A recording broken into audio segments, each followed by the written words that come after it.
Exam साहित्य दीप इस app पर आप सभी का तहे दिल से स्वागत है। आप नए होंगे तो एग्जाम साहित्य दीप इस ऐप को इंस्टॉल कीजिए। कक्षा 9वीं के छात्रों के लिए विशेषतः दो बैलों की कथा इस पाठ को ध्यान से सुन रहे हैं, पढ़ रहे हैं, उनके लिए मन में कोई डाउट हो तो इस नंबर पर कॉल जरूर कर सकते हैं। मैं कक्षा 9वीं के लिए एग्जाम साहित्य दीप ऐप इंस्टॉल कीजिएगा। आपको इस ऐप के अंतर्गत, इस कोर्स के अंतर्गत जो है सभी पाठों के नोट्स आपको पीडीएफ के स्वरूप में दिए जाएंगे। साथ में आपको जितने भी पाठ है उसके वीडियो आपके सामने रखे जाएंगे। शब्दार्थ सहित, व्याख्या सहित सब कुछ आपको दिया जाएगा। साथ में क्यूज दिए जाएंगे, टेस्ट सीरीज दी जाएगी, लेवल 1 वर्कशीट दी जाएगी, लेवल 2 वर्कशीट दी जाएगी और वीडियो भी दिए जाएंगे, नोट्स भी, और प्रश्न उत्तर बहुविकल्पीय दिए जाएंगे। साथ में दीर्घोत्तरीय प्रश्न बहुत सारे दिए जाएंगे जो आपकी परीक्षा के लिए बहुत उपयोगी हो सकते हैं, होंगे, याद रखिएगा। इसके पहले के वीडियो में हमने दो बैलों की कथा भाग 1 को देखा। आज हम देखेंगे भाग 2, जिसके अंतर्गत 3 प्रमुख भाग आएंगे। संक्षिप्त में देखते हैं मुंशी जी का परिचय। इसके पहले हमने वीडियो में पढ़ा है। कथा सम्राट के तौर पर उनको देखा जाता है। नाम है उनका धनपत्रा श्रीवास्तव, लमही गांव वाराणसी में आता है। कथा सम्राट और उपन्यास सम्राट के तौर पर भी उनको देखा जाता है। यथार्थवादी चित्रकार रहे हैं।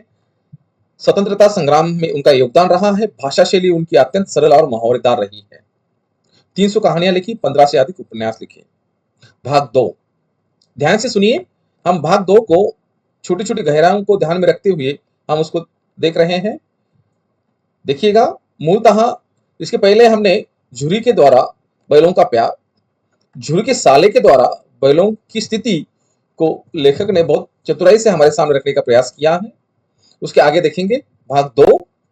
दूसरे दिन झुरी का साला फिर आया और बैलों को ले चला। आपकी उसने दोनों को गाड़ी में जोता।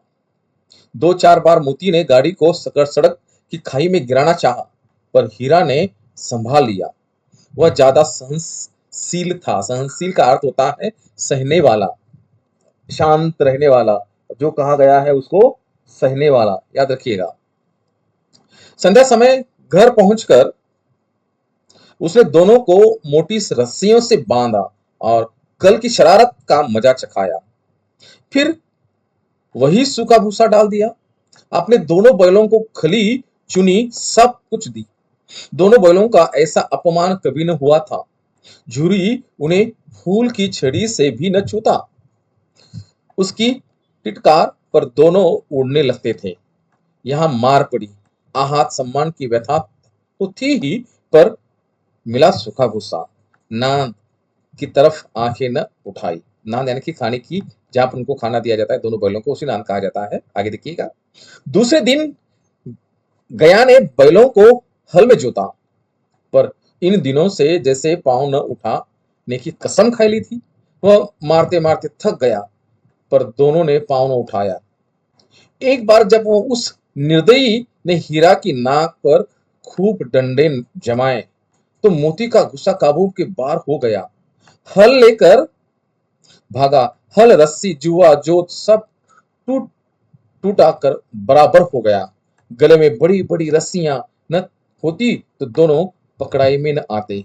हीरा ने मुख भाषा में कहा, भागना व्यर्थ है। मोती ने उत्तर दिया, तुम्हारी तो इनसे जान ही ले ली थी। आपकी बड़ी मार पड़ेगी, आपकी बड़ी मार पड़ेगी। पढ़ने दो। बैल का जन्म लिया है तो मार से कहाँ बचेंगे, कब तक बचेंगे। या दो आदमियों के साथ दौड़ आ रहा है, दोनों के हाथों में लाठियां हैं। मोती बोला, कहो तो दिखा दूं मजा, मैं भी लाठी लेकर आ रहा है। हीरा ने समझाया, नहीं भाई, खड़े हो जाओ। मुझे मारेगा तो मैं भी एक दो को गिरा दूंगा। नहीं, हमारी जाति का यह धर्म नहीं है। मोती दिल में ऐठ कर गया गया आ पहुंचा, दोनों को पकड़ कर ले चला। कुशल हुई कि उसने उस वक्त मारपीट न की, नहीं तो मोती भी पलट पड़ता।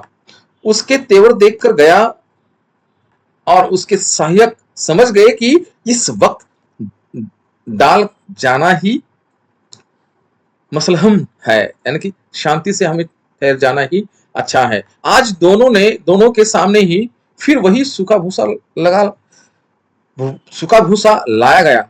दोनों चुपचाप खड़े रहे। घर के लोग भोजन करने लगे। उस वक्त एक छोटी सी लड़की 2 रोटियां लिए निकली और दोनों के मुंहों पर देकर चली गई। उस एक रोटी से उसकी भूख तो क्या शांत हुई थी, पर दोनों के हृदय को मानो भोजन मिल गया। वहां भी किसी सज्जन का आवास है। लड़की भैरों की थी। उसकी माँ पर मर चुकी थी। सौतेली माँ उसे मारती थी, इसलिए इन बैलों से उसे एक प्रकार की आत्मीयता हो गई। आत्मीयता का अर्थ होता है प्रेम, प्यार, देखभाल करने की स्थिति निर्माण होना। दोनों दिन भर जोते जोते, ठंडे खाते, अड़ते, शाम को थान पर बांध दिए जाते और रात को वही बालिका उन्हें रोटी खिलाती। आगे देखिएगा, कठिन शब्द। टिटकार मुंह से टिक टिक की आवाज निकालकर पशुओं को चलने का संकेत करना। आहत यानी कि घायल, चोट। व्यथा यानी कि मानसिक कष्ट, दुख, पीड़ा। निर्दय यानी कि मन में दया न क्रोध। पांचवा जोत यानी कि जुआ, लकड़ी का वह ढांचा जो बैलों के कंधों पर रखा जाता है। जोत वह रस्सी या कपड़े चमड़े का है जिससे बैल जुए में बांधे जाते हैं। एंट एट कर, क्रोध या मन सुरकर, अकड़कर। मसलहत यानी कि भलाई, बुद्धिमान या समय के अनुसार उचित कदम उठाना। आत्मीयता यानी कि अपना अपना स्नेह या गहरा लगाव। आगे देखिएगा, खिला खिला जाति प्रेम से इस प्रसाद की वह बरकत थी।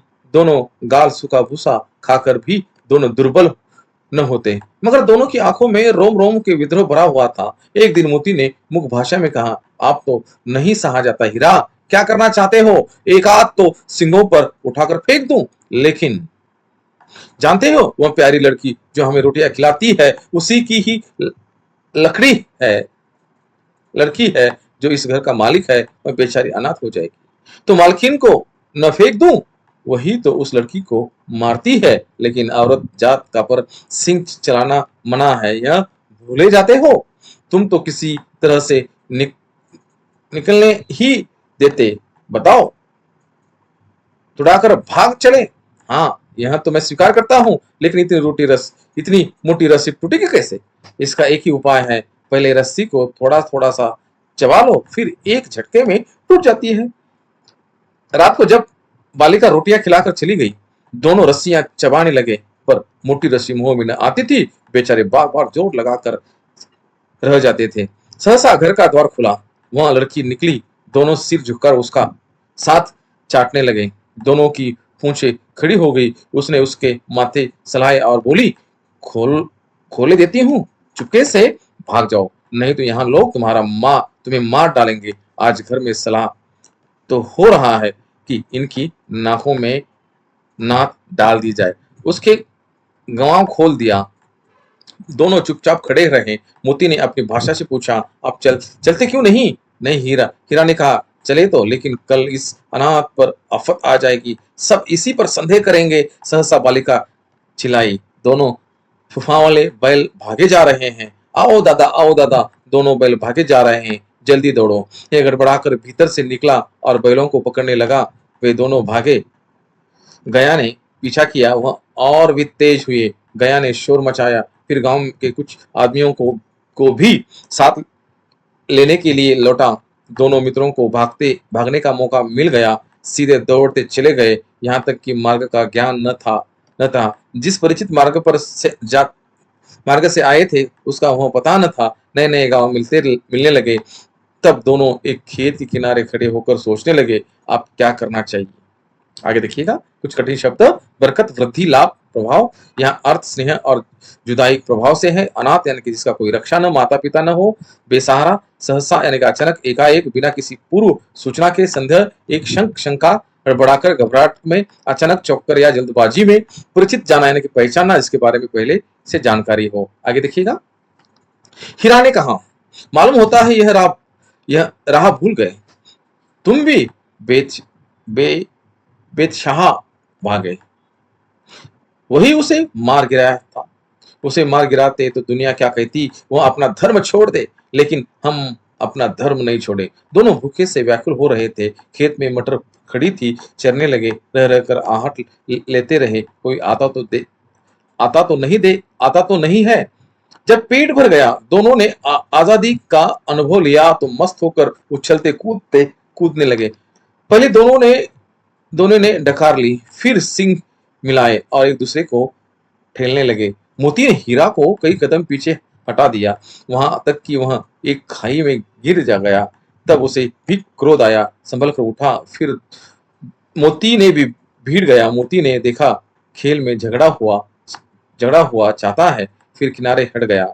तीसरा भाग। अरे यहाँ क्या, कोई सांड डौकत चला आ रहा है। हाँ, सांड ही है। वह सामने आ पहुंचा। दोनों मित्र बग, बगले झांक रहे थे। सांड सांड यानी कि बहुत बड़ा बैल, ऐसा बैल जो गांव में छोड़ दिया जाता है और वह कहीं पर भी कुछ भी खाकर अपना गुजारा करता है और बहुत तगड़ा और ताकतवर बनता है, उसे सांड कहा जाएगा। सांड पूरा हाथी था, उससे भिड़ना जान से हाथ धोना था, लेकिन न भिड़ने पर भी तो जान बचती नहीं नजर आती। इन्हीं की तरफ से आ भी रहा है। कितना कितनी भयंकर सूरत है। मोती ने मुख भाषा में कहा, बुरे फंसे, जान बचेगी, कोई उपाय सोचो। हीरा ने चिंतित स्वर में कहा, अपने घमंड में भूला हुआ है। अर्जू विनती न सुनेगा, भाग क्यों न चले। भागना कायरता है तो फिर यही मरो। बंदा तो 9 2 11 होता है, दौड़कर भाग कर जाना। और जो दौड़े तो फिर कोई उपाय सोचो जल्द। उपाय यही है कि उस पर दोनों जने एक साथ चोट करें। मैं आगे से रगेता हूं, तुम पीछे से रगे दो यानी कि दौड़ना, लगाना, मारना। दोहरा पर मार पड़ेगी तो भाग खड़ा होगा। मेरी ओर झपटे, तुम बगल से उससे पेट में सींग घुसे देना। जान जोखिम में है पर दूसरा उपाय नहीं है। दोनों मित्र जान हथेली पर लेकर लपके। सांड को भी संगठित शत्रुओं से लड़ने का तजुर्बा न था, वह तो एक शत्रु से मल्लयुद्ध करने पर आदी था। जो ही हीरा पर झपटा, मोती ने पीछे से दौड़ाया। सांड उसकी तरफ मुड़ा तो हीरा ने रगेदा रगेदा यानी कि उसको फिर से मारा। सांड चाहता था एक एक करके, आगे देखिएगा उसके कुछ कठिन शब्द, बेतहाश यानी कि बहुत तेजी से बिना सोचे विचारों बहवास होकर, व्याकुल यानी कि बेचैन, घबरा कर हुआ, परेशान हुआ, आहट यानी कि किसी आने की हल्की आवाज, डोकता यानी कि सांड या किसी बड़े पशु के सिंघाड़ने गरजने की भारी आवाज, बगले झांकना यानी कि मुहारा है, बचाव का रास्ता ढूंढना आदि। जान से हाथ धोना यानी कि मुहारा, जान से हाथ धोना मुहारा है यानी कि जान जोखिम में डालना। विनंती अर्जुन यानी कि विनंती प्रार्थना। 9 2 11 होना, चुपचाप भाग जाना। रंगे हाथ रंगे दत्ता यानी कि खदेड़ना, भागना या जोर से पीछा करना। जान हथेली पर लेकर मुहारा, अपनी जान की परवाह न करना, मृत्यु का भारी जोखिम उठाना। मल्लयुद्ध यानी कि कुश्ती या बिना हथियारों से लड़ा जाने वाला बहुयुद्ध कहा जाता है। आगे देखिएगा। दोनों को गिरा ले, पर ये दोनों भी उस्ताद थे, उसे वह अवसर न देते। एक बार सांड झलक कर हीरा पर अंत कर देने के लिए चला तो मोती ने बगल से आकर पेट में सींग ठोक दिया। सांड क्रोध में आकर फिर फिरा तो हीरा ने दूसरे पहलू से सींग चुभा दिया। आखिर बेचारा जख्मी होकर भागा। दोनों मित्रों ने दूर तक उसका पीछा किया, वहां तक कि सांड बेदम होकर गिर पड़ा। तब दोनों ने उसे छोड़ दिया। दोनों मित्र विजय के नशे में झूलते चलते जाते थे। मोती ने अपनी सांकेतिक भाषा में कहा, मेरा जीत तो चाहता था कि बचा तो मार ही डालो। हीरा ने तिरस्कार किया, गिरे हुए बैरी पर सींग न चलाना चाहिए, यह सब ढोंग है। बैरी को ऐसा मारना चाहिए कि फिर न उठे। आप घर कैसे पहुंचे वह सोचो, पहले कुछ खा ले तो सोचे। सामने मटर का खेत था, मोती उसे उनमें से घुस गया। हीरा मना करता रहा पर उसने एक न सुनी। अभी तो 2 ही 4 ग्राम खाए थे कि 2 आदमी लाठियां लिए दौड़ पड़े और दोनों मित्रों को घेर लिया। हीरा तो मेड़ पर था, निकल गया। मोती सींचे हुए खेत में था। उसने खूर खींचर से बांधने लगे, न भाग सका, पकड़ लिया गया। हीरा ने देखा संगी संकट में है तो लौट पड़ा, फंसेंगे तो दोनों फंसेंगे। रखवालों ने उसे भी पकड़ लिया। प्राप्त यानी कि शाम। दोनों मित्र कांजी हौस में बंद कर दिए। कांजी हाउस यानी कि ऐसी स्थिति जहां पर बैलों को रखा जाता है, जो ऐसे बैल होते हैं जहां उनका कोई देखरेख करने वाला न हो, जो खेत दूसरे के खेत में जाकर खाते हैं, उनको पकड़ लिया जाता है, उसे कांजी हाउस कहा जाता है। एग्जाम साहित्य दीप ज्ञान की रोशनी सफलता के संग कक्षा 9वीं के लिए नई एनसीईआरटी गंगा पुस्तक पर आधारित विशेष मार्गदर्शन कोर्स उपलब्ध है। आपको इसमें क्या दिया जाएगा, रिकॉर्डेड वीडियो क्लासेस दिए जाएंगे, अध्ययन सरल और रोचक बनाने के लिए पीडीएफ नोट्स सरल सुगम और उपयोगी नोट्स दिए जाएंगे, वर्कशीट और गृह कार्य के लिए वर्कशीट दिए जाएगी, अध्यायवर टेस्ट सीरीज दी जाएगी, जैसे जैसे पाठ हो गए उस पर टेस्ट सीरीज दी जाएगी, क्यूज दिए जाएंगे, खेल खेल में आपको पढ़ाई के तौर पर क्यूज दिए जाएंगे। उसके बाद जो है आपके डाउट जो है उस पर वो क्लियर किए जाएंगे। हिंदी लेखन एवं व्याकरण पर सुधार पर कुछ क्लास दिए जाएंगे, परीक्षा विशेष की तैयारी की जाएगी, मासिक प्रगति रिपोर्ट भी आपको दिया जाएगा। Doctor Dhanaji Kutte, MA BEd PhD assistant professor. विशेष प्रारंभिक शुल्क है पूरे 1 साल के लिए, पूरे पाठ्यक्रम के लिए सिर्फ 999 रुपए। कितने? 999, 999। इस कोर्स के लाभ जो है आपको हिंदी विषय में मजबूत आधार होगा, आत्मविश्वास में वृद्धि होगी, बेहतर प्रदर्शन और उत्कृष्ट अंक मिलेंगे। परीक्षा की पूरी तैयारी एक ही प्लेटफॉर्म पर मिलेगी, जहां सीखना है आसान, परिणाम है शानदार। आप एग्जाम साहित्य दीप प्ले स्टोर पर जाइए, ऐप को डाउनलोड कीजिए, उसमें आपको एक कोर्स आपको दिखाई देगा। आपके मन में कोई डाउट हो तो इस नंबर पर संपर्क जरूर कीजिए। संपर्क नहीं हुआ तो मुझे हाय कर सकते हैं। इसके आगे का मैं अगले क्लास में आपको दोहराऊंगा। इसके आगे के एक क्लास जो होगा उसमें आपको बाकी जो पार्ट रह चुका है उसको आपके सामने रखूंगा। बहुत बहुत आभार।